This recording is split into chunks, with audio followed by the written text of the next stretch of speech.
You're listening to the Talking Headways Podcast Network. Talking Mondays. Keep moving on. Keep moving on. Talking Mondays. Keep moving on. Keep moving on.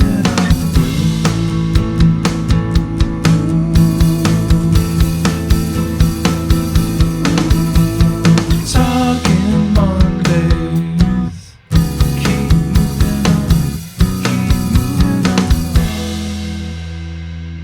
Happy Monday. This is Mondays at the Overhead Wire, sponsored by our super generous Patreon supporters. I'm Jeff Wood, your host, joined by... Chrissy Mancini Nichols. And Chrissy, you're here in front of me. In the house. It's amazing. You're in the studio. I mean, the living room. Well, it's a very nice podcast studio. Yeah, it's a good spot to record. So I appreciate you heading over here from your side of town. It's been a little while. I know. It is the opposite side of town, if I think about it. Kind of, yeah. It's in the middle. Yeah, on my way here, I went past Page Street, the slow street, and it was just so nice. There was a band playing in the parklet, and it's nice, sunny out, and that's awesome. It's like, wow, what a nice Monday evening to enjoy with neighbors, and you're on your slow street. I know. It is a nice day outside. Yeah. Well, it's been nice here generally compared to the craziness that's going on everywhere else. But yeah, I spent some time in the Midwest over the summer. Oh yeah, how'd that go? Well, I was home and I was in Chicago, and both places you couldn't go outside for some of the time I was there because of the the fires. Yeah. And then it was also just 100% humidity in 100 degrees, so it was a little toasty, but not our San Francisco weather. Yeah, no, it once you come here, you don't really realize it until you go back to somewhere where you've been, and then you're like, oh my gosh. Because I go back when I used to go back to Austin fairly frequently. I'd step off the airplane and be like, oh my god. I was in Austin too. Yeah, and it's hot, also toasty. I know. Try running. I'm like, oh, this is not. Oh my gosh, it's so crazy. It's so crazy. Well, anything else you've been up to? Traveling a lot and happy to be home for August. Did you go on a vacation or something recently? I've been to, some vacation, some not. We have some trips planned at the end of the year, so nice. Have to plan in those, and just excited to be spending a couple weeks in San Francisco, and when it's nice and just hanging out and enjoying all of it. Enjoying it. Yeah, that's awesome. How about you? We don't really have any plans to go anywhere with the kiddo. Yeah.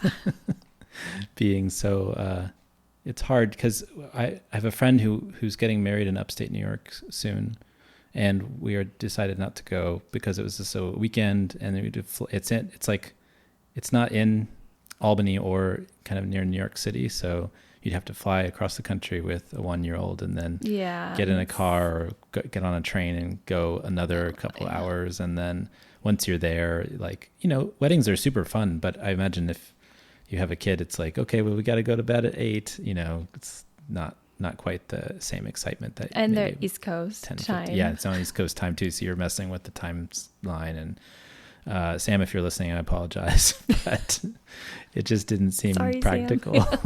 Practical. But yeah, so other than that, I think we're just going to kind of hang out here and hopefully make a couple of local trips to go see family and things like that. Yeah. But maybe go to Southern California or something. But other than that, probably just kind of sticking around till after Christmas. And then also would probably do some work on the house too. So we'll see if that actually gets started anytime soon. And so leaving in the middle of that can be good, and maybe also. That's why we left. Yeah.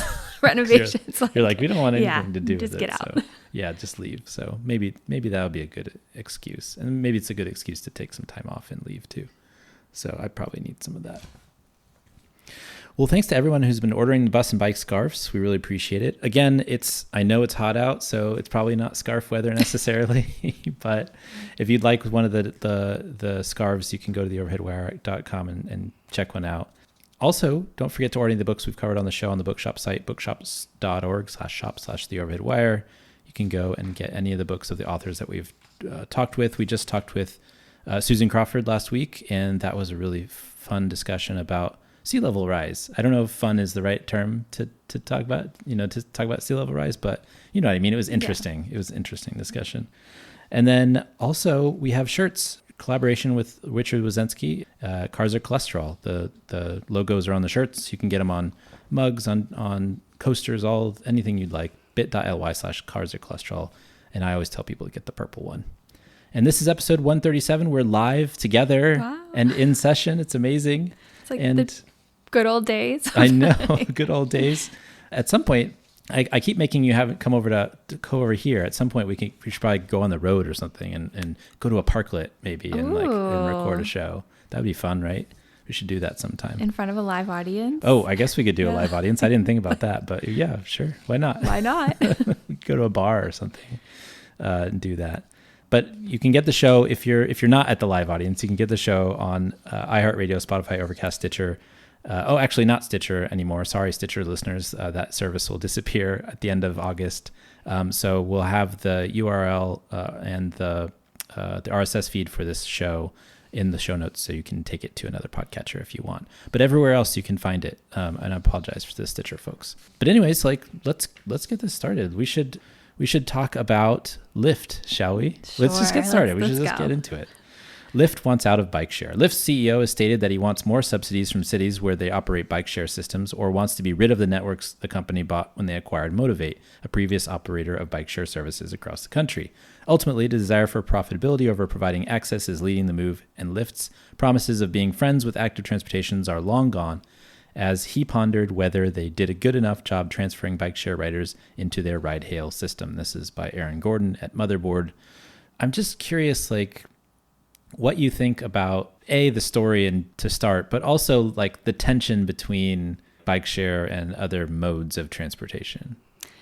Well, I think the beginning of the article lays it out perfectly, where they're saying the economics of bike share, like all forms of transportation, have been difficult because we wanted this subsidy a decade ago. Then we told taxpayers it wouldn't cost them any money to have these bike share programs, which is a ridiculous thing to promise. The system grew. They needed more bikes. They needed maintenance. They needed all these people. They went dockless. So they needed bike hunters to go round up all the bikes. Then they went to e-bikes, which are more expensive. And, I worked with cities to plan micromobility, to write all the RFPs and regulations. And as I was writing these RFPs and, what are the fines? What are the fees? And I was thinking to myself, are these companies going to pay this? And I saw them paying cities, millions in fees, and, some small cities hundreds of thousands of dollars. And it's is this viable? And I feel at this point, we're asking Lyft, who's a private company who needs to make a profit, to solve a challenge of bike share. I mean, Lyft got into the bike share business because they thought it would be profitable. It's clearly not. And at this point, I think Lyft needs to make a profit soon, because I don't know how well they're doing overall. You don't know how much money they have left over from their wild, crazy VC days. Yeah, and it seems like Uber is still able to subsidize their rides. An Uber ride is much less expensive than a Lyft ride in many cases, that I've seen at least. So I don't know. What's the conversation we're having? Because roads don't pay for themselves. Does bike share need a subsidy? Let's have that conversation instead of whether or not Lyft should own bike share, and still it's a private company that needs to show a profit. Well, that's the thing that I was thinking about when I was reading the article and taking notes for it. I was like, well, there's this conflict between a company that's beholden to investors and a service that needs to be a public good, right? And I think that bike share has actually proven itself to be a public good in the general sense. And so ultimately, it's not going to be something that makes a profit if you're going to be able to serve all the folks that want to be served. And if, cities are going to have these requirements on putting them in underserved areas and things like that, which I believe are great requirements, but the company investors are not going to go for that. And just the way that the investment system works, we're not going to get to a point where the bike share system and the ride hail system of the profitable sides of them are going to be working together. So ultimately, they probably should spin off, and whether that's nonprofit, forms and purchases them and then operates them in perpetuity. Motivate did before, which Motivate was a company they sold and they got out of it at the right time and made money off of it. But ultimately, they were just lucky that it was in this crazy time when a lot of people were just basically throwing money and I think at some point, Lyft and Uber and all of these, micro mobility companies, I feel like that they were hoping that they were going to create a walled garden that would create a mobility as a service as they knew it at the time. And as we think about it now, I don't know if actually mobility as a service is a viable thing the way that we think about it in the larger scheme of things. And, we did the show about this recently about mobility as not mobility as a service, but, mobility is something else. And it involves not transportation companies, but it involves insurance companies. It involves other investors. It involves people doing other different things. And so I feel like this whole discussion needs to melt around to that idea of it being a public good rather than a profitable walled garden, which is where they were going at the time when all these companies were kind of forming and getting bought and the bonanza was on. Exactly. So that's the conversation we should be having, because of course the city needs to put some requirements on safety, on regulations, and protect their interests, because I was working with the city on their downtown mobility plan. So we were figuring out, well, what's the right micromobility option? So they had jump, then jump left. Then they had lime, then lime left. Then they had spin. And they kept coming and going. And this is a ton of city resources that go into planning these. What are the agreements? Figuring all that legal out. So many resources go into every time a company comes and goes. And then people are left without the transportation option. And then they're like, well, do I just need a car? What if this isn't a reliable option? People are going to find another way. So the TNC, the Uber and Lyft, they came in. I still think cities, maybe rightly so, tried to solve all their issues with Uber and Lyft with scooters and bike share. And we aren't thinking about, I did a study once of how Chicago's roads and Illinois roads pay for them, don't pay for themselves. And besides even construction operations of roads, Chicago was spending $8,000 a mile just to plow them and salt them in the winter. There's so many subsidies that we don't even talk about when it comes to roads that we have this problem funding any other part of transportation, when I think people want bike share.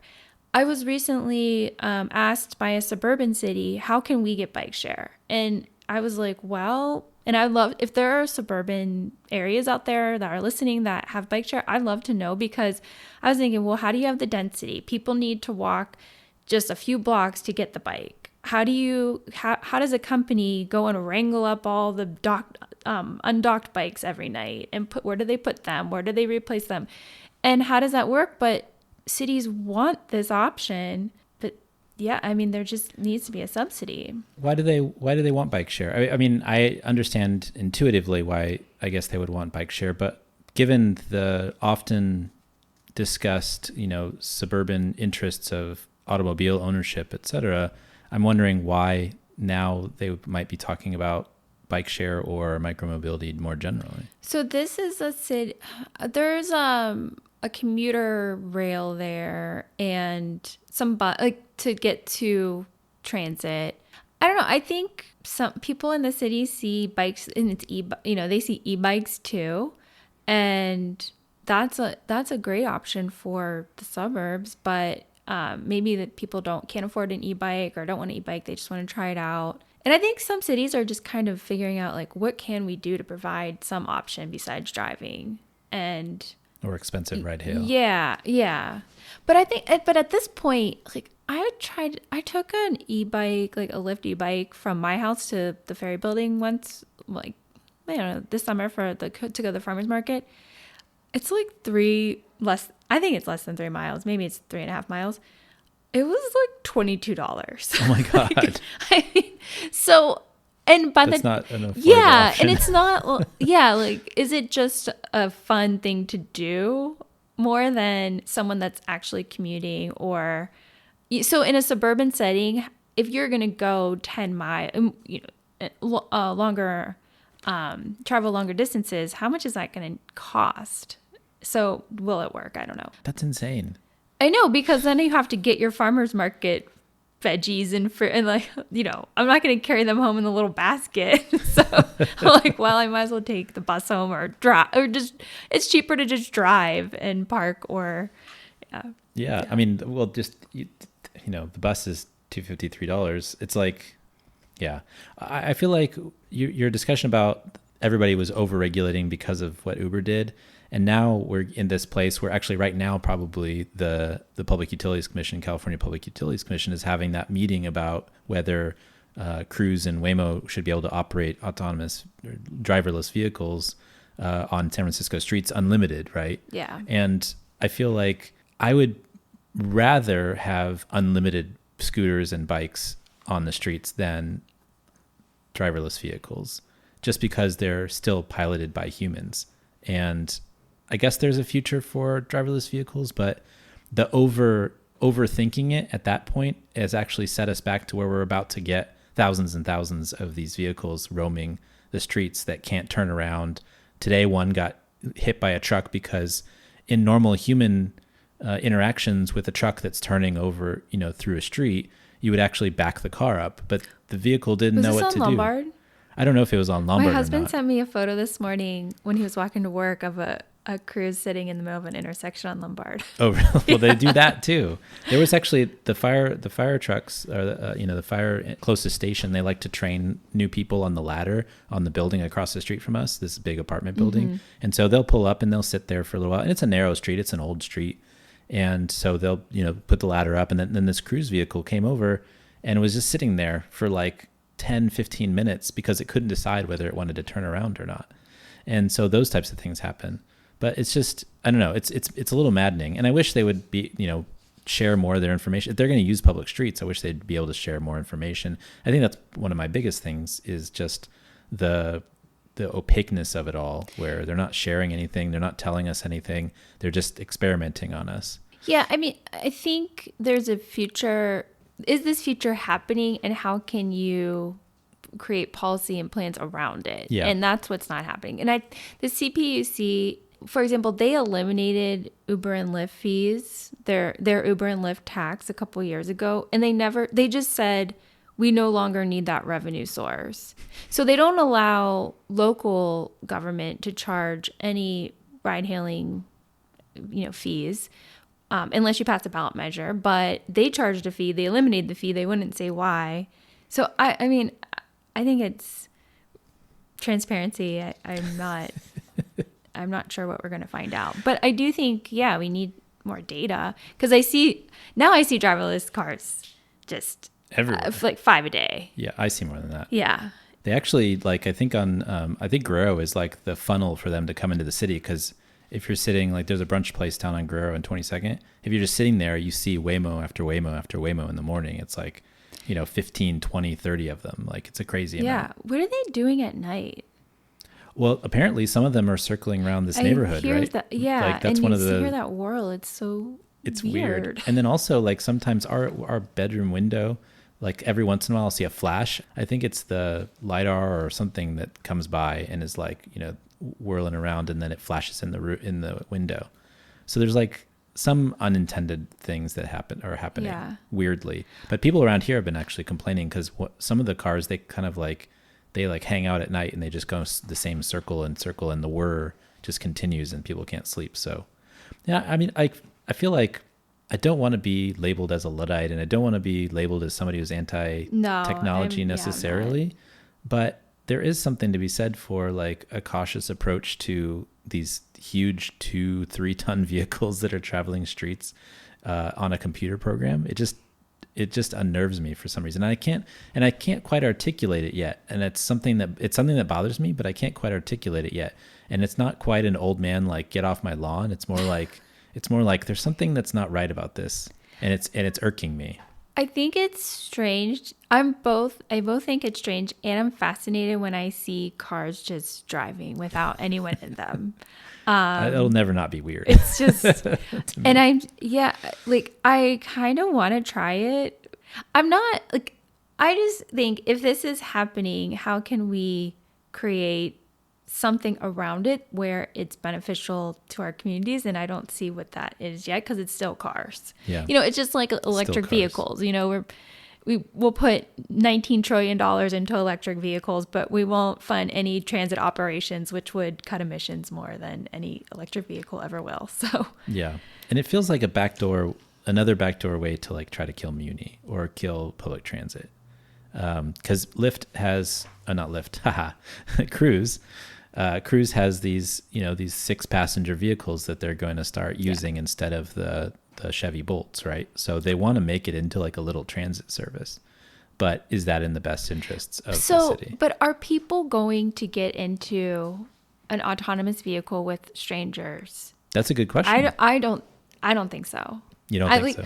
So I did. They did Lyft Line and Uber Pool before. It wasn't successful. Yeah, exactly. And I think for an autonomous vehicle, I mean, as a woman, and it's like planning transportation for women, I did a couple seminars on that, and that was the thing that came up is safety. And like if you ever ride, one time I was on the autonomous people mover in Oakland Airport, and there's some weirdo person with me, and you're in that space and you can't get out. I mean, I don't know if there'll be an emergency exit. I just think, I don't know, unless I was with someone else, I would be kind of cautious to get in if there's no attendant, because that's the things that I've seen planned when it's a shuttle is there's an attendant there. I don't know if May Mobility they have attendants, and I think that's what Cruise will use, because that's the other thing is, so the Chevy Bolts are gone and GM's not manufacturing them anymore. They actually said that like last week or 2 weeks ago that they're going to start again. Oh, they did? Yeah, they did. Wow. Yeah. That's all, because I work with a transit. We bought like 29 Chevy Bolts for microtransit, for transit agency operating microtransit, and I was like, well, what are we gonna do? How are we gonna get parts? Oh yeah, no, they what is it, Mary Barra, is that the name of the CEO? She said like last week that they were gonna bring them back because people were like, what are you doing? It's like it's like the affordable cost. It's the only low cost option. I feel like I talked about this on the show a number of weeks ago, but that like there's no real other vehicles that are under like $25,000 on the market for electric vehicles, and all the vehicles are just getting more expensive. And I saw somebody on Twitter today make a really good point about how now that the car companies basically have a captive audience where people have to have automobiles in a lot of places, then they just keep on jacking up the prices and people like won't complain. I mean, they'll probably sit with some product for a while, but they make so much profit off of the more expensive vehicles that it doesn't necessarily matter. They're not trying to put a vehicle in everybody's driveway anymore. And people, it seems that they want to buy big trucks. It just seems the market is there for like huge, I don't know, 40,000 pound trucks. I just got a request this morning from, was it Tello? There's a company called Tello. They're making like little electric trucks that are like the size of a Mini Cooper with the same bed size as as the big trucks, but the vehicle is just the same size as a Mini. And I don't know, should we talk to them? Yeah, maybe. Maybe. But yeah, there's people trying to think about it. And then there's the K trucks that are out there that you can get if you wait 20 years, like the Japanese little K trucks that you can bring over. Oh, you can import them. Yeah. But it has to be like an old model. And so I've been starting to see a lot of more like videos and stuff of people driving these little trucks around just because they're smaller and more, compact, and they probably cost a lot less, probably a couple $1,000s, right? Plus import fees or whatever. So, but my last thing here is I want to hear what you think is going to happen. So go back to Lyft and motivate, previously motivate in the bike share thing. I want to get your thoughts on what do you think should happen? I mean, I mentioned that maybe it should be a publicly owned company or some sort of nonprofit or something that maybe pulls it out of Lyft so that it can be more public. But what do you think? But someone has to provide the subsidy. So when I was in Chicago, I had a Divvy membership. It was, I think, $100 a year. And so it's super cheap. Chicago got a grant from USDOT to start their bike share system. And this was, I don't know, 15 years ago, but that's how it started. Most of these systems started through a subsidy. I don't see if you're giving it to a private company, they need to make a profit. And at that point, they need to make a profit, but you're also requiring them to put them in certain, like all neighborhoods and have special fees for low income people, like all the things that we want. So how are they supposed to make a profit? Like, why are we expecting that to happen? And then you're conflating that with a company that also has this other thing over here that, you know, they really need to make a profit on, or it's going to go under. Mm-hmm. I just think we're putting expectations that it's unrealistic expectations. So if we want to fund bike share, we should look at it like all transportation and say it needs a subsidy. Yeah, I guess in that respect, that maybe should be more like what Austin did. I think Capital Metro now owns the bike share system. Yeah. Right. So where the city owns it, or Capital Metro owns it, and then they run it as a public service like that. And that's probably the best way to go forward. But I'm just thinking there's like probably some sort of like a holding company that's created legally so that, but you still provide subsidies into that company. Well, like Capital Bike Share, they have a subsidy, and it works. Yeah. It's successful. So hopefully something like that can happen, because I think it does need to be stripped out of. Does Lyft even want it? I don't think they do. And that's the one quote from the article, and I think the Wall Street Journal article that preceded it, that was people were kind of jumping on, was like the CEO, the new CEO of Lyft was like, well, you know, we didn't do enough to get more bike share riders into ride hail. And I think a lot of people are like, well, that's not the point. The point isn't to like cannibalize bike share to provide people to your ride hail service. If anything, it should be the other way around, to reduce VMT. Yeah, but why? And if you're coming at it from Lyft, why would you think that you would be able? I mean, were you just trying to raise prices so people wouldn't be able to ride bike share, so they would go to your ride hailing? I think they were probably just agitating for subsidy, right? I mean, so I mean, if you're Lyft, like, it just seems like it was never going to be a good investment to begin with. At the time, I guess at the time they thought they were going to build the walled garden, right? Yeah. They thought they were going to build the Moss system, and they were going to have all the data and sell it and all that stuff. Yeah. So we'll see what happens. Yeah. Well, I don't know. I hope Pete Buttigieg, someone, because you need bike share. It's proven itself so important in places like New York and look DC at City Bike. Exactly. It's so huge. All right, shall we move to the next one? Yeah. Is housing changing the marriage market in the UK? In high-cost cities in the United Kingdom, dating and the housing market are becoming intertwined. Many younger people say they'd move in faster with someone if it meant saving money on rent, and housing often enters the minds of people as they are choosing potential partners, even early on in the dating process. The last time the ratio of housing prices to salaries was this high was in the mid-19th century. Barbara Speed in The Guardian. And so I think the title of the article is about Jane Austen dating and like a marriage market for housing. I feel like this article is really depressing to read. I know. And I feel like it should be like required reading for NIMBYs, right? That seems like the benefit of it almost is like young people are struggling with housing. They're struggling with dating. Like they're struggling with all these things that I don't know if people struggled with as much early on. I mean, it's always been a struggle to date, and it's always like been trying to meet somebody that you really, connect with has always been tough. And eventually if you do find somebody, that's amazing, but I don't feel like it's ever been this hard. So I read the article after I talked to one of my friends who is, dating. She just had this conversation with her boyfriend about like, do we move in? Because his rent was going. It was. Yeah. And then I read the article and I was like, oh, I can't talk about her on this show, but it is, and it, I see it is. I think dating is really. I would be terrified of dating apps. Like I can't even imagine. Did you meet your husband pre-dating app? Oh yeah. I mean, we've been together for 20 years. Like. I just can't even imagine how scary that is. And then if you're young, and I mean, we all know housing is just completely unaffordable if you can even find a place that's available. And then you're left with this conversation of what is your housing situation? Like some of the examples in the article of people having to live in their parents' house in bunk beds, and like then they just don't even bother dating because they're embarrassed. I mean, what does this mean for the future of just your like mental health and community, and it just was sad. I always go back to this article I read in National Geographic a long time ago with my grandmother, and it's about teenagers and their brains and how they work, and then all the way up through when you're 25, 26. And your brain forever is telling you to take risks. It's telling you to leave the house. It's telling you to go somewhere else and take a chance. And it does that for a specific reason, to go off on your own and, meet new people and experience new things. And then maybe you get stuck in your ways and you continue on. But I feel like part of the kind of the expansion of growing older to your 30s and 40s and all that stuff is like, it's almost against human biology to a certain extent from that perspective.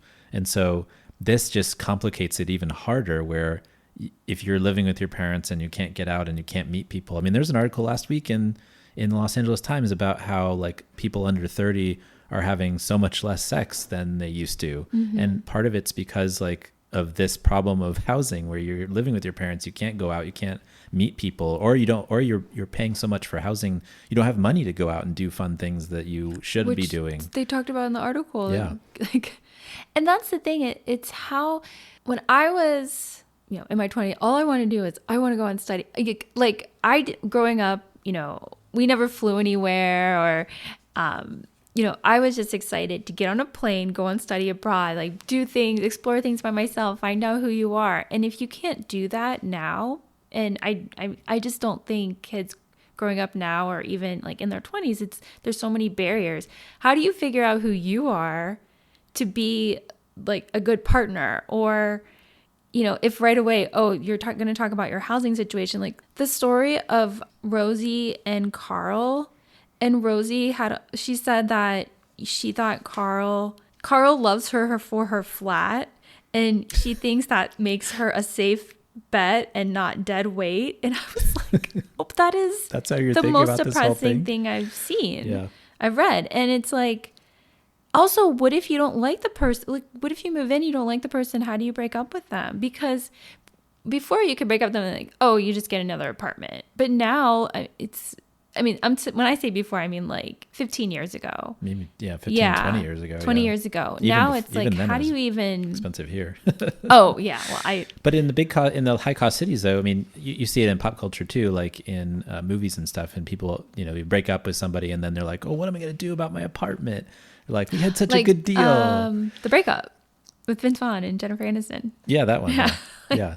Exactly. I'm thinking of like High Fidelity, where High Fidelity, he breaks, like she had the apartment and I had him going out, but he actually eventually ended up landing somewhere before yelling at the window when it was raining and all that stuff. But I don't know. It just seems, I feel frustrated for young people. Yeah. So this article was set in the UK. Yeah. So I looked up some stats for the US, and Redfin has done some surveys. Realtor.com, they found that 63% of people reported that they moved in with a romantic partner because of their finances or logistics. And then 42% of people who had moved in with that romantic partner ended up regretting it. But then what do you do? How do you get out of that regret? How do you get out? Because then you have to pay for moving is very expensive. Yeah. But I feel like this has always been a problem of definitely for lower income people, and now it's migrating into other incomes and people that, like no one gave me a house or an estate or anything like that. But I grew up like probably like lower middle income, but like now it's impacting other income brackets because it's gotten so expensive. So it's like in everyone's face now, not just in people that are on the lower end of the income scale. Yeah. And it's been something that folks have had to deal with for a really long time in that respect. But people who write stories and big think pieces and all that stuff often ignore the plight of folks who they don't see themselves as, or they're like, that's just a problem for them. And now it's a problem for more and everybody except for the ultra wealthy. And so, it's something that hits everybody, but we probably should have started doing something about it 20, 30 years ago. Yeah. I mean, if you look at all of our policies, so I don't know, I was reading this article like, if you needed to, we all know you need to make, I forget what you qualify for housing if you make like 120 in San Francisco now, or, we have all these policies that support like Proposition 13 and, support people handing down their homes or not selling their homes because their property tax will go up, or, they can just keep them houses vacant. And now high interest rates, like the golden handcuff, right? Like, for sure. So it's like the people that are, I don't know, enacting in Congress, they're all basically boomers or older, and they were, they just don't understand the plight of younger people. And that's the crazy part here is that like in the UK, the stat, did you see that stat? It's like more than 3/4 of the UK's privately held housing wealth sits with people over 50. I know. 75% sits with people over 50. And that's why they don't understand. They're like, why can't you do this? And you're like, well, you have it. Yeah, that they bought with like the GI Bill or, some, or council housing got, in the UK, Maggie Thatcher, basically like sold off all the housing, public housing and things like that. So, and the same thing here in the United States. I mean, people were able to afford housing because you could build tons of it at the time. In the 60s and 70s, they were building like crazy. It's funny, we're finally getting, I saw a chart somewhere recently. It's like we're finally getting to building the same amount of housing we did in 1970, but the population's like double what it was then. And so it's an insane amount like that we need to actually build to make housing at least, stay flat. Yeah. So it's like the stat in the article about how the fastest growing household types in the UK are cohabitating couples and one person households that flatlined. But in other European countries, single person households are steadily rising.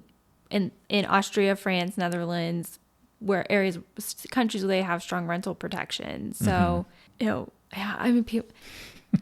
I can tell you're really frustrated about this. Oh man, it's crazy. It's crazy. The article is crazy. I hope, like I said, that people like kind of throw the article to NIMBYs. And I think it's like this is all about.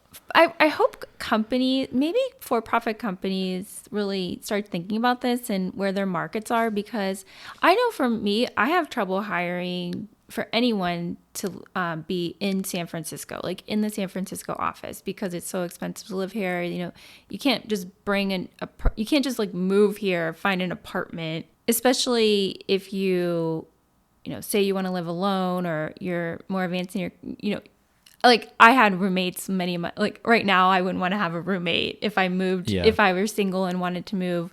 I mean, I moved here with my best friend. Like basically he was finishing grad school and I was living with my grandmother, and we were like, hey, we need to get a place. Let's get a place together. And so I moved next door, like, 18 years ago, but circumstances change over time, obviously, but I had roommates there up until my wife moved in so many years ago, and I had to have a roommate, right? It was not tenable for me to live there by myself in an apartment, even though I was rent controlled. I lived in the first place I lived in DC. I remember going there with my parents and just being so sad because I couldn't afford any place like in the city. And then but my job set me up because I worked for the federal government, and then they had like 3 girls that I could move in with into like the downstairs den. And then I was able to afford an apartment. That was like the only way. But now I think it's just gotten so crazy. You just can't attract people. And that's why this conversation with remote work and how do you attract people, and how do people afford to live in certain cities? Yeah, it's just hard. It's and hard. Then that limits people's opportunities. Yeah. Being able to get jobs and stuff if you can't live somewhere. So their personal life, hard. Professional life, limits. Hard. Yeah. Everything hard. We're making everything too hard. It needs to be easier. Okay. That was heavy. That's heavy. Let's go next. We need to go to the page and like go to that Parkland. And, we do need to have. We have this discussion with the band, and I have my glass of wine that I poured, but it's sitting over there. Your wine's over there, Jeff. I forgot to bring it next to me. Oh, well, at least you have yours. I like that. I'm glad that you should drink some. All right. Intercity bus terminals closing nationwide. Greyhound's once ubiquitous intercity bus terminals are disappearing in favor of curbside pickup and drop-off. But as intercity bus service continues, so does the need for safe areas for riders to wait and board. Creating a new pickup drop-off space on the street can be difficult, especially when they interfere with existing transit infrastructure and local politics make it hard to adapt. This was by Jared Bray in Governing.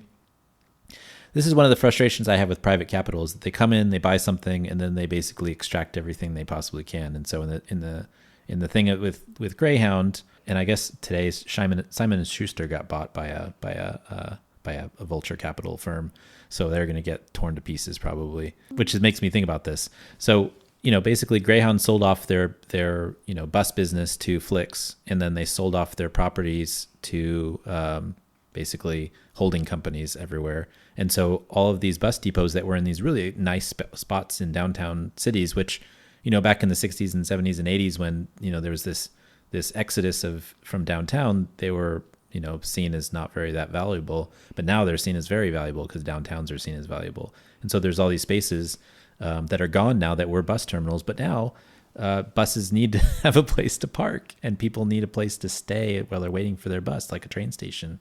And so all of that has disappeared, and now they're, have these street parking spaces and curb pull up, and it's just a weird situation that's happening all over the country with these bus depots. Yeah, I thought about this from many different angles. One, I remember being in college and taking Greyhound to visit like my friends at other colleges, and I would have layovers for hours.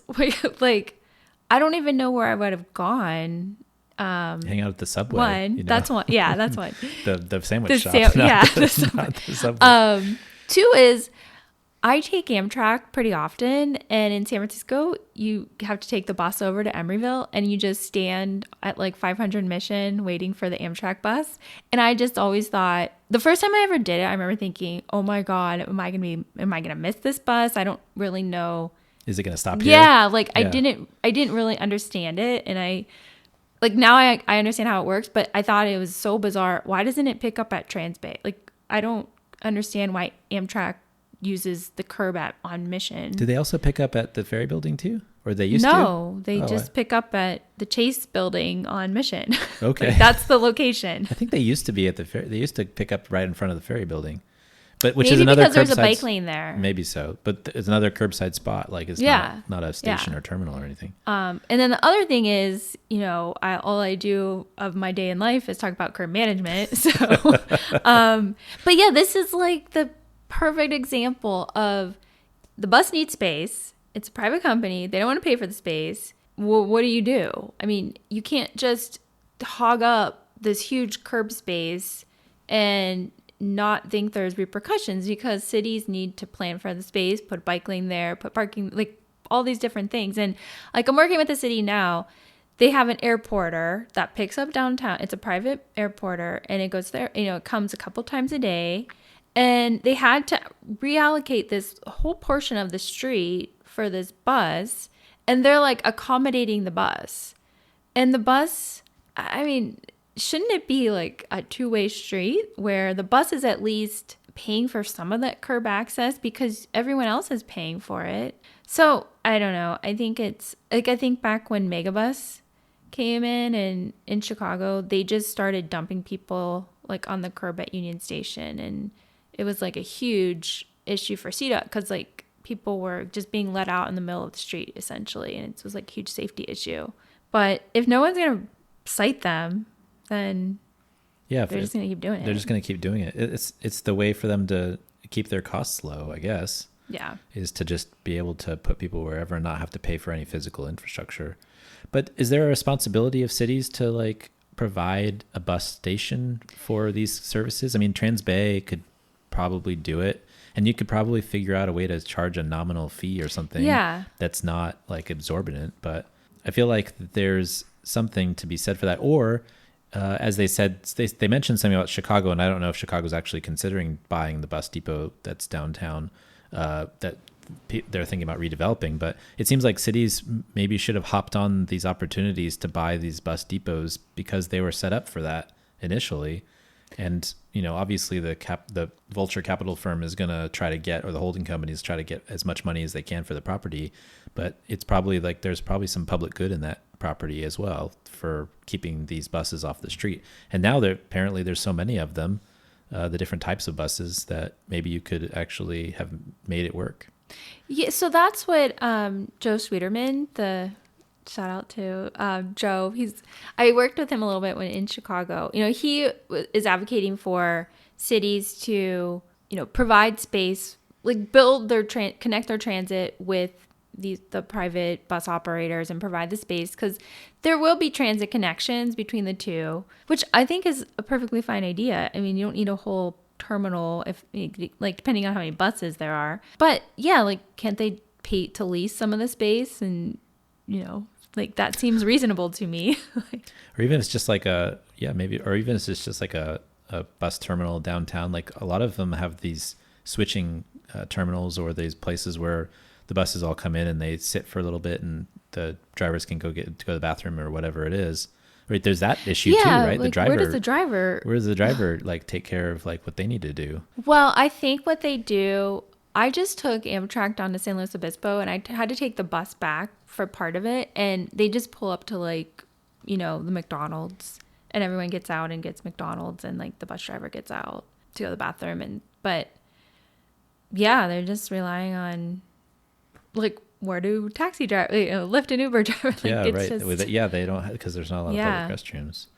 I mean, I guess this kind of goes back to our Lyft discussion too. What's a public good? Yeah. And what it should be a part of the public transportation system and public access system, and what's not. And how much should you allow basically these companies to profit off of public infrastructure, right? They're going to try as hard as they can to extract as much as they can, sure. But they're also on public streets and public curbs, like you said. Yeah. And you want I want buses to be successful, because it's, people then aren't driving. So what is just the right partnership to make sure that it's all successful and they're not creating some safety issue and congestion issue? Yeah. I hope they figure it out. We'll see. The state of New Jersey will sue the Federal Highway Administration over the approval of congestion pricing in New York City. New York City officials called the lawsuit a cynical attempt to control what New York does with its roads, and say congestion pricing will happen. This is in Streetsblog New York City. No retreat, no surrender. No. That was the best. I love it. New Jersey. It's comical. Come on. They're trying to defend the few people that, I'm guessing it's people that donate to their campaigns or something. It's very political. I mean, you have two states that are run all by the same political party, Democrats, who support climate, supposedly support climate transit, all these things. And this is a joke. Everyone knows it's a joke. So just stop. It's not even going to go anywhere. Yeah, who are they fighting for here? Because the toll now, if you're paying to drive into Manhattan from New Jersey, you have to pay $17 for the tunnel, basically $35 to park. So that's $1,500 a month to drive into Manhattan. Who are we fighting for?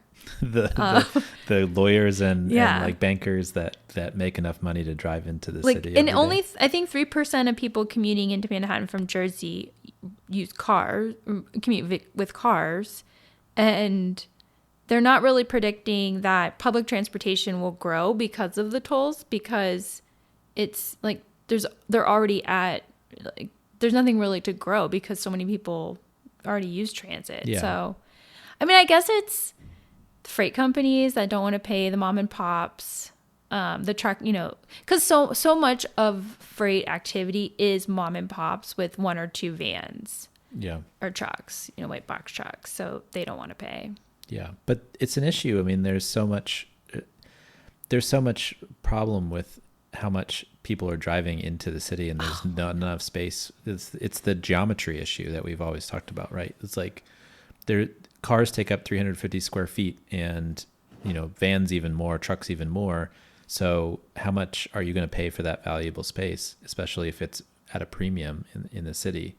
And I think it's funny because they did this environmental assessment. They've been arguing about this forever. They got 88,000 comments. 2 presidents.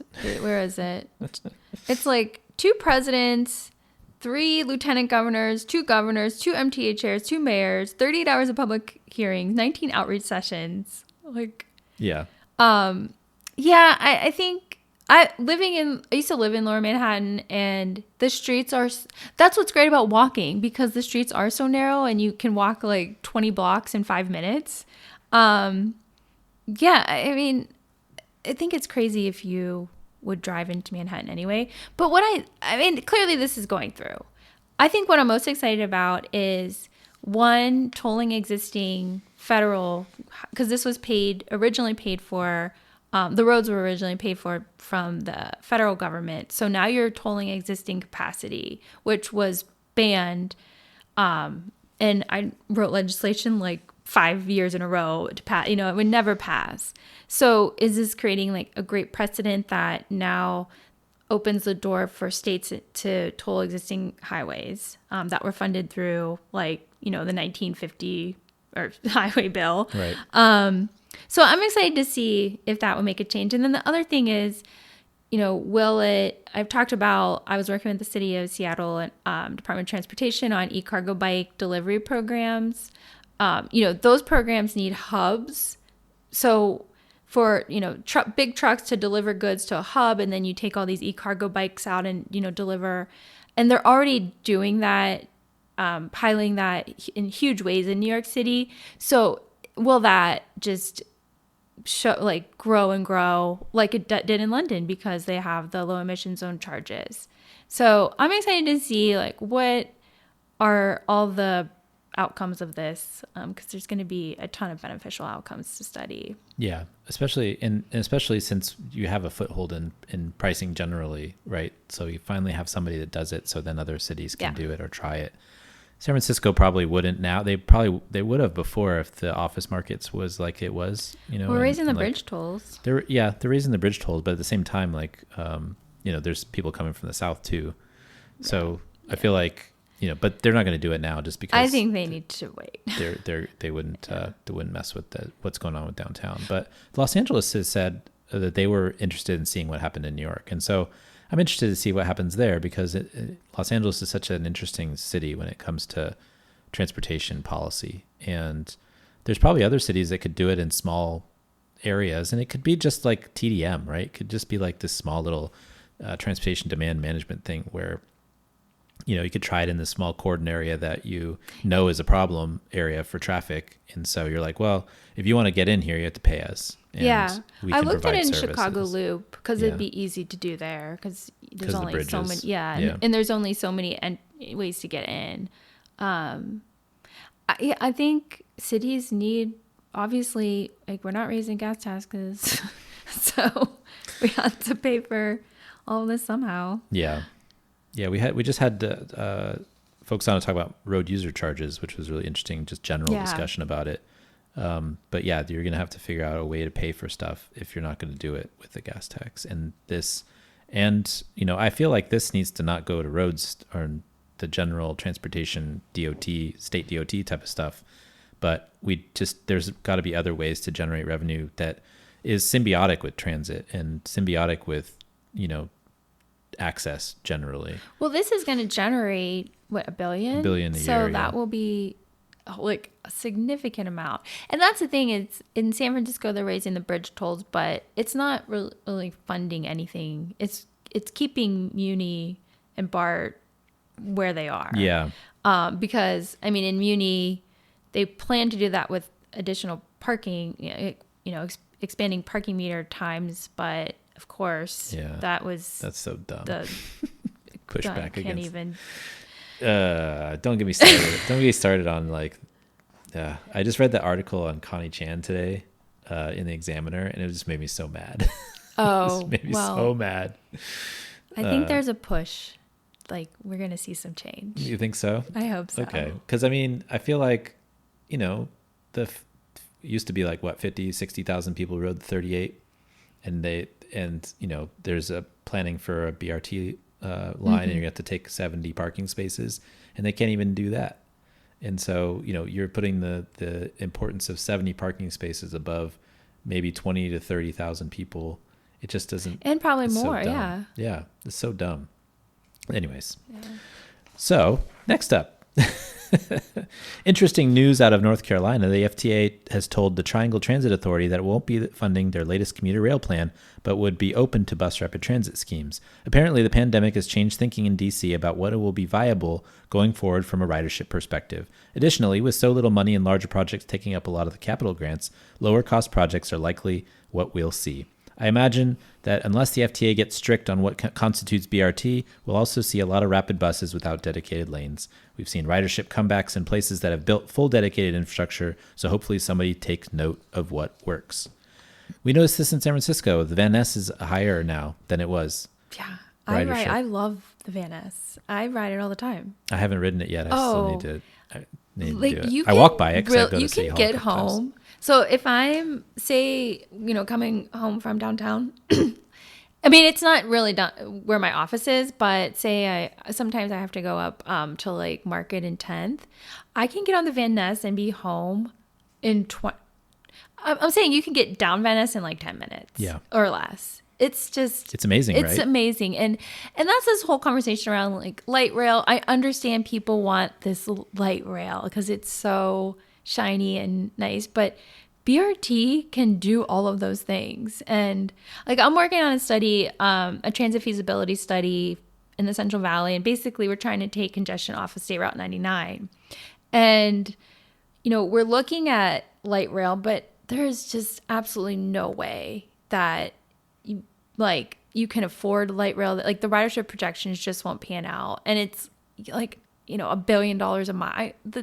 It's just like not going to happen. And I think that's what FTA was saying is FTA isn't saying they're not going to fund light rail, but at this point, Paul Kincaid with FTA said, there's only so much money. So the FTA has to think like when you look at the ridership for this line, I thought it seemed pretty low. Because they were projecting 3,000 to 4,000 riders a day. Yes. That seems so low to me. It was supposed to be a commuter rail line, right? So yeah, it's commuter. And it's like a weird corridor. It's not like a freight line. Yeah. They've been trying to put rail on this line forever in North Carolina. And I feel like it's really not a good place for it because of that ridership number is so low. Like, what's the point? Yeah. I was looking at other, like to compare to other, like Sacramento Light Rail gets 28,000 passengers a day, and that's on the low end. San Diego only has 4 lines, and they're getting 104,000 weekday passengers. Portland Max has 5 lines with 67,000 weekly passengers. If you're the FTA, how can you justify spending that much money? And then they still have to so they'd have to come with a local match, 50%, and they don't have that. And the state hasn't said they would kick any in. So. Yeah, I feel like there's like a number of different threads here, and I want to pull them all. But one of the interesting things I saw also is like our friend Yona basically was like, well, this and he's from North Carolina, so he also has lots of opinions on this. We know this from the annual review show that we do, but the interesting thing he says, like, well, the FTA is not stopping anybody from building the line. They can flex federal funding from the highway department in any way they want to. Excellent the federal bills make this possible, and the 1991 ICE-T bill started that out. The FTA has to dole out this really minuscule amount of money that's made a little bit larger by the IIJA, right? It used to be like $2 billion, $2.6 billion a year, and now it's like $4 billion a year from the infrastructure bill. But even then, if you're going to build these systems that are ridiculously high expensive, then there's only going to be so much money that's going to go around. And I feel like this is part of the problem is the escalating construction costs that we talk about so much. And I'm still mad at Austin for building this light rail line, surface light rail line, which people are so mad at me that I've made this comment before. But you could build a subway. Milan just finished building a subway. There's the same distance and the same probably cost that they're going to build a surface light railway with. And so we need to figure that out first off. And that you're going to claim American exceptionalism and all this BS, but you need to figure that out. But also, like, we've been on this train of like diminishing systems over time. In the 40s and 50s and 60s, we started planning BART and MARTA and the WMATA and all these big, subway networks. And now we're planning for like BRT systems. And in some places they're work, right? And they're the right answer. I think in the Central Valley and along 99, there's no reason to build a light rail line, and bus rapid transit would probably be the answer. And a lot of small cities like Eugene and stuff like that have built bus rapid transit, that makes a lot of sense. But we're also, going to the lowest common denominator, where we went from subways, and then we decided to build light rail because the subways were too expensive, and then we decided to build BRT because light rail was getting too expensive. At some point, where are we going to draw the line of like what's too expensive for transit projects, or are we going to figure out how to do it much cheaper? Because it doesn't make any sense. And I feel like this article is kind of encompassing all of that stuff. There's a limited pot of money, construction costs are way too high, and stop building these commuter rail lines that are only getting 4,000 riders a day. It just doesn't make any sense. Because you cannot rationalize this. So the construction costs for this line went from $2 billion to $3.2 billion. It's already been like 10 years since they planned it. It would be another 10 years to build. Who knows how much costs would go up by then. At this point, people in their lifetime will not see it. So like figure it out, or...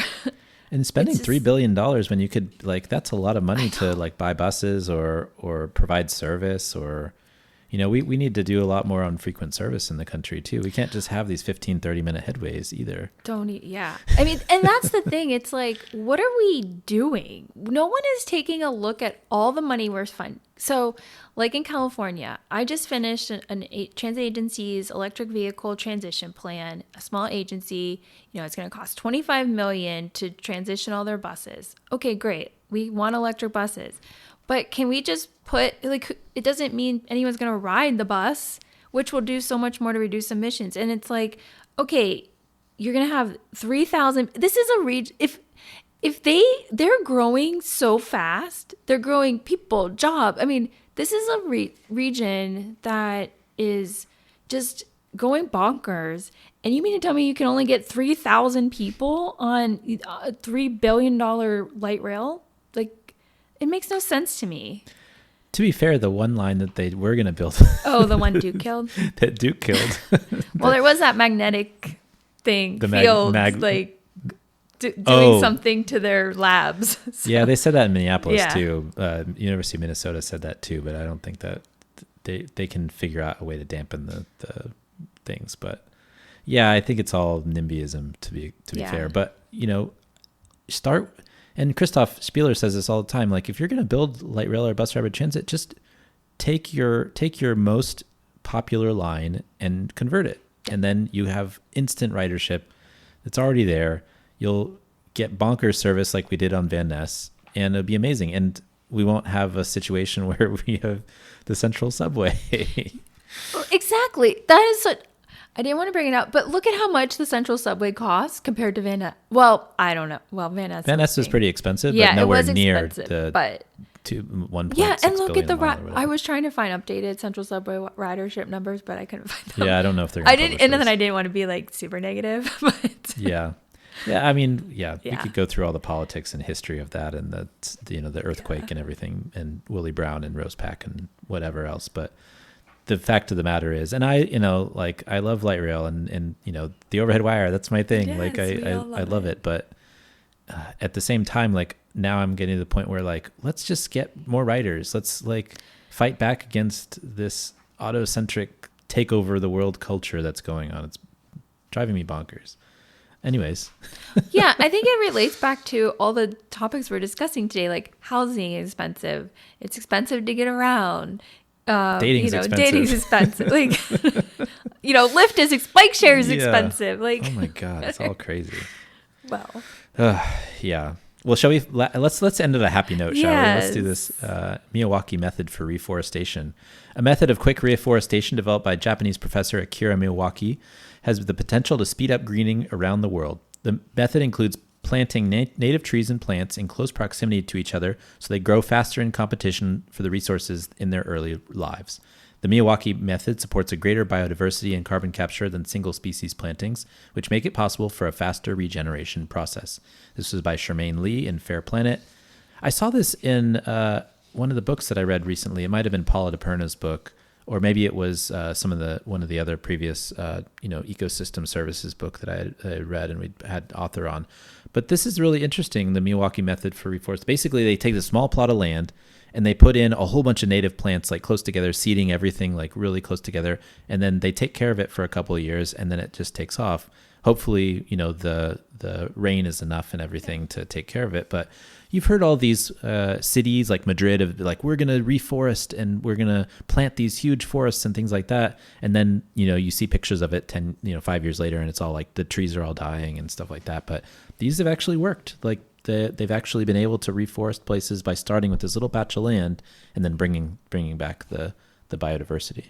I was thinking about this when we were reading about congestion pricing, because like in New York, they have one of the things that they're doing, it's either in the Bronx or Staten Island, they have to put like $5 million into putting like maybe planting 4,000 trees. Mm-hmm.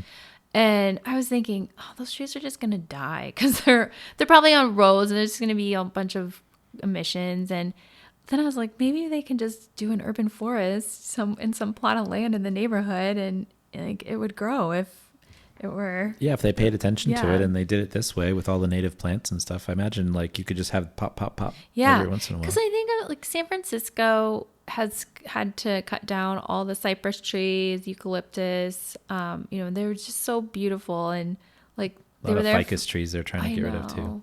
And it's like, oh man, they were there for what, 50 years, and now they're chopping them all down when we're here. But and now it's just like at Fort Mason, it's just grass, which is nice, but also it'd be nice to have some kind of more plantings there, or like to block the wind. And I think this would be, because it seems like this is for urban areas. I mean, there is discussion that it could be for large areas, but it's just like a nice way to regrow urban areas. Yeah, and I think it's I mean, they've been talking about doing it in places that really it's been hard to kind of bring stuff back. I think I saw recently, or maybe it was a number of years ago, there's somebody who had dumped basically like tons and tons of organic matter, like orange peels, like all this stuff that just waste product from doing something in like the middle of like an area that had started desertification. And it started coming back because there's so much nitrogen and so much like energy in the kind of the compost material. And so the forest actually started coming back. And so I feel like this is kind of like tied to that. If you actually put in the energy to bring something back, even in an area that's degraded as much as that place was, you could actually get something good out of it and refuel the ecosystem. Well, I was just driving on the one, and it like there's so many burn scars now on the one. Mm-hmm. It's just it like jumped the highway in like Santa Cruz and San Mateo County, which is crazy. The last fire. Yeah. And you see those little saplings coming. I mean, most of it's just black, but then you see little saplings. But you wonder, like I was driving up through Mount Shasta, and there's still burn scars there from fires like years ago. Yeah. Will they ever grow back? And is this a method that they could use? I'm not sure, but I hope so. I hope, yeah. Maybe so. Especially because you figure there's like the burn scars by the ocean, there's so much getting carried into the soil there, and like nutrients and like energy, and is that a place where it might be easier because there's already all that going on? Yeah, I would think it would be possible. I would think so. Well, this week and every week, I want to thank our generous Patreon supporters. You guys are awesome and keep the show going by listening and supporting each month. This show and Talking Headways wouldn't be here without it, so thank you very much. You can support the show by going to patreon.com/theoverheadwire. $2 a month gets you some stickers and a handwritten note, and $10 a month gets you one of our bus-only or transportation scarves. Listener questions and comments. If you have any questions or comments, you can email me at theoverheadwire@gmail.com. We'll try to get to it on the show when we can. And then Puppies and Butterflies is part of the show where we talk about something fun, interesting, or maybe it didn't happen in other sections. Chrissy, do you have any Puppies and Butterflies this week? I have a quick one. I've learned that magpies, the birds that kill people, they attack people. I am deadly afraid of them because I was working in Australia with the transit agencies there, and for a couple weeks I was in Canberra, and every day from my hotel where I had to walk to the transit agency was like the magpie nesting ground or something. And they really do figure you out and follow it. It's terrifying. Yeah. And then I read, they attack. Yeah, they're getting ready to attack. And that's why people have all these disguises. And I read all those spiky things that, like you put on buildings to keep the birds away. They're somehow figured out how to use them to make their nests. Yeah. And just like keep the humans out. Yeah, eventually I think they're going to kill someone with those spiky. They'll probably drop it on somebody's head. Oh, they're plotting right now. Or yeah, it's crazy. That's funny because of all of the kind of anti-bird things that we all put up, and then nature tends to adapt, right? It's like they figure us out. They figure out a way to do it. Same thing with like pigeons and things. Like they'll figure out ways to get what they want. Oh yeah. My wife and I were talking about like seagulls, basically on some piers and things. And the ones like at Brighton Beach in England, they'll like come and like take your hot dog or take your fish and chips if you leave it open. And so like there's birds all over the place that like. Oh yeah. And Alfred Hitchcock had something there. It was filmed in. It was filmed in San Francisco. Well, for me, the Puppies and Butterflies, we've just been watching, like some of our fun shows are coming back. So like What We Do in the Shadows is back, and Miracle Workers is back too, which is hilarious. Like basically this season, I don't know if you're familiar with Miracle Workers. It's Daniel Radcliffe and Steve Buscemi, and like every season is a different theme. And so the first theme was that they were like God's helpers, and they were trying to figure out how to like answer everybody's like prayers and tickets and stuff. But then it goes like to the Middle Ages, and they went to like the Oregon Trail, and then they went like to all these things. And so now they're in the end times. And so they're in like this post-apocalyptic world, but they live in the suburbs of like this like post-apocalyptic city. And so they were both like terrorizing people, and they all had these rubber things like Mad Max version, but now they live in a house with a dog who's an actual person. It's just, it's really funny. And Daniel Radcliffe is hilarious. And Steve Buscemi is hilarious, but this show, I don't know what it is. It's just like, it just makes me laugh so hard. I'm going to have to watch. I love Steve Buscemi. So yeah, it's so good. It's so good, but it's on, I think it's on, TBS. I know that they just it's on regular cable too. Yeah, it's on regular cable. I think it's on TBS. So check it out if you get a chance. It's just some fun. And What We Do in the Shadows is great. Yeah. All their city stuff that they talk about is hilarious. Like in the first season, they had one episode where they went to like the council meeting, right? They went to try to get a zoning change or something like that, and like they got it. It didn't work out really well for them. But they're vampires, right? So yeah, they're vampires. They just stay up at night and. I haven't watched it. I watched the first season, but I don't remember. Yeah, it's okay. You could go back. But there was a movie too. Right? There was a movie before with Taika Waititi. Yeah. But yeah, so we're getting old. Stuff's passing us by. You can find me on Twitter at TheOverheadWire, at TheOverheadWire.com. You can find me on Mastodon at TheOverheadWire, sfba.social. Chrissy, where can folks find you if you wish to be found? I have on my blog at mycuriouscity.com, and then I guess Twitter at Mancini Chrissy. I don't know. Are you on Threads? I don't know. I don't go on Twitter I actually have been stopping updating the app so my Bluebird doesn't disappear. I and don't. Turn into Yeah, an mine X. hasn't. I didn't update. Yeah. I'm starting to I'm doing Mastodon more, and it's been fun. It's kind of like I'm on sfba.social, so it's like a local thing, like where it used to be when Twitter started, which was like, the Burrito Justices of the world were there, and it's on Mastodon too, so that's been fun. I got on Threads and posted one thing and then just never went back. And yeah, I haven't. I heard about the timeline not being straight, so like they feed you the algorithm maybe without you can't do your own timeline. So that's kind of a bummer. And then I guess Blue Sky is out there too, and I've seen people offering up invitations, but I don't know. I'm gonna stick with the Mastodon, I think, for now, and do the Twitter. I'm annoyed at that dude that owns. At least they're staying in San Francisco. Yeah, I mean. Yeah. Great. I don't know. He's also like pissing people off by putting signs on the top of a building. Oh and yeah, all that's that stuff. So dumb. Publicity stunt that work though. Yeah, I guess he got a lot of marketing. I guess that's the point for him, right? Yeah. I saw Las Vegas is building some tunnels. Yay. See how that goes. We'll see how that goes. Well, thanks for joining us at Mondays at the Overhead Wire. Thanks to our generous patrons for sponsoring this week's podcast. Thank you, Chrissy, for coming into the studio this week. Yay. Excited to be back. And we're going to go probably drink a little bit more wine. Yes. We will not be on dating apps. We will drink wine and chat about the good times. We'll see you next time. Talk